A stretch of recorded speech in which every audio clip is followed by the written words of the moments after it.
مساجد میں دنیاوی باتیں کرنے والے ہم لوگ جو اس بات پہ غور کریں کہ کتنی سخت حدیث ہے اور کتنی ناراضگی ہے اللہ کی اس پہ، اور کتنا سخت وعید ہے۔ میرے آقا صلی اللہ علیہ وسلم نے فرمایا، حضرت عبداللہ ابن عباس رضی اللہ عنہ سے مروی ہے کہ ان حضرت صلی اللہ علیہ وسلم نے فرمایا کہ کیا میں تم کو وہ لوگ نہ بتاؤں کہ جن کا آخرت میں ہی کوئی حصہ نہیں ہے، اور نہ ہی ان کا وضو، نہ نماز، نہ زکوٰۃ، نہ حج، اور نہ ہی کوئی عبادت ہے، یہ لوگ اللہ سے بہت دور ہیں۔ تو صحابہ رضی اللہ تعالیٰ عنہ نے حیران ہو کے پوچھا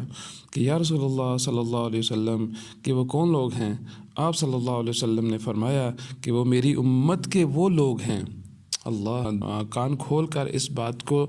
سنیں ہم کہ ہماری آنکھوں نے کبھی شاید یہ حدیث عام طور پہ نہ پڑھی ہوگی اور ہم نے کبھی سنی بھی نہ ہوگی، تو غور طلب بات ہے یہ ہے کہ آپ صلی اللہ علیہ وسلم کی کتنی سخت وعید ہے اس کے اوپر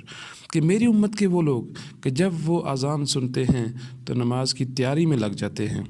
اور آ کر مسجد اور پھر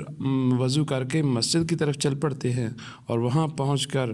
2 رکعت نماز پڑھ کر قبلہ کی طرف پشت پھیر کر دنیا کی باتوں میں مشغول ہو جاتے ہیں۔ یعنی کہ وضو بھی کرتے ہیں،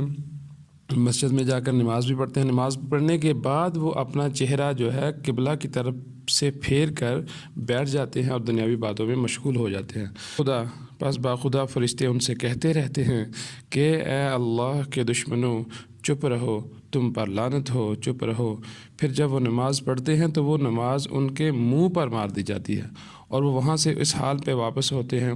کہ اللہ تعالیٰ ان سے ناراض ہوتا ہے۔ جس نے اللہ کی عظمت سے لاپرواہ ہو کر مسجد میں دنیاوی گفتگو کی تو اللہ تعالیٰ اس کو جہنم میں اوندھا ڈالیں گے۔ اللہ اکبر۔ تو ہمیں جب بھی مسجد میں ہم جائیں، ذکر و اذکار کریں، قرآن پاک کی تلاوت کریں، اور اچھی بات کہیں ایک دوسرے سے۔ کسی کو اچھی بات کہنا یہ بھی صدقہ جاریہ ہے، اور اچھی بات پھیلانا یہ بھی صدقہ جاریہ ہے۔ اس نیت سے اگر ہم مسجد میں بیٹھیں گے نا، کوئی آیا اور اس کو میں نے اچھی بات بتلانی ہے اور اس کی کوئی غلطی ہوگی وہ سدھارنی ہے، تو یہ اتنا بڑا رضا والا کام ہے کہ وہاں بیٹھنا عبادت ہی عبادت ہے۔ اور مسجد میں تو اگر ذکر و اذکار کے بغیر بھی اگر ہم بیٹھے ہوں گے تو ہمارا ہر سانس اللہ عبادت میں لکھے گا، اور ہر سانس کے بدلے میں ہمیں نیکیاں، ہمارے گناہ معاف ہوتے ہیں۔ تو اتنی بڑی عظمت والی جگہ پر اگر ہم خدا نخواستہ دنیاوی باتیں کرتے رہیں تو اللہ سے رحمت کی بجائے عذاب، ناراضگی لے کر ہم جائیں، تو کتنی دکھ کی بات یہ ہے، کتنی افسوس کی بات یہ ہے کہ ہمیں چاہیے